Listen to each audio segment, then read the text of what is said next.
তো আজ চলুন জেনে নিই যে ভ্যারিকোজ ভেন্স পেশেন্টদের কখন এই লেজার থেরাপি বা ভেনাসিল এই ধরনের চিকিৎসা আদৌ প্রয়োজন। এক, যে সমস্ত পেশেন্টের পায়ে আলসার ডেভেলপ করে গেছে, মানে ঘায়ের সৃষ্টি হয়ে গেছে। অনেককেই কিন্তু আমরা পাচ্ছি যাদের ভ্যারিকোজ ভেন্স আছে, অবশ্যই আছে, বাইরে থেকেই দেখা যাচ্ছে, কিন্তু আলসারটা ভ্যারিকোজ ভেন্সের জন্য নয়। এইরকম সিচুয়েশনে কিন্তু আপনাকে আলসারের কারণ খুঁজতে হবে। দুম করে একটা লেজার বা ভেনাসিল করে ফেললে কিন্তু আপনার সমস্যার সমাধান হবে না। সুতরাং যে আলসার ভ্যারিকোজ ভেন্সের জন্য হয়েছে, সেই আলসার থাকলে আমরা ভ্যারিকোজ ভেন্সের চিকিৎসা করব। চলুন 2 নম্বরটা জানি। যাদের কিনা লাইপোডার্মাটোস্ক্লেরোসিস বা স্কিন চেঞ্জ হয়েছে, এখানেও একটা সন্দেহ।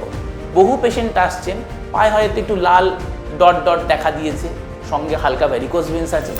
লোকে তাকে ভয় পাইয়ে দিচ্ছেন, আপনার তো স্কিন চেঞ্জ হয়ে গেছে, দেখুন তাহলে তো করতে হবে ট্রিটমেন্ট। না, আদৌ কি এই স্কিন চেঞ্জটা ভ্যারিকোজ ভেন্সের জন্য হয়েছে, সেটা কিন্তু একজন অভিজ্ঞ ডাক্তারবাবু ছাড়া বুঝতে পারবেন না।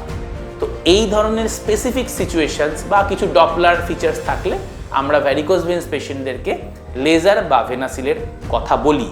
কিন্তু সবথেকে ইম্পর্টেন্ট, আবারও বলছি, ভ্যারিকোজ ভেন্স থাকলেই ওই ভয় পেয়ে গিয়ে তাড়াতাড়ি ট্রিটমেন্ট করে নেওয়া না।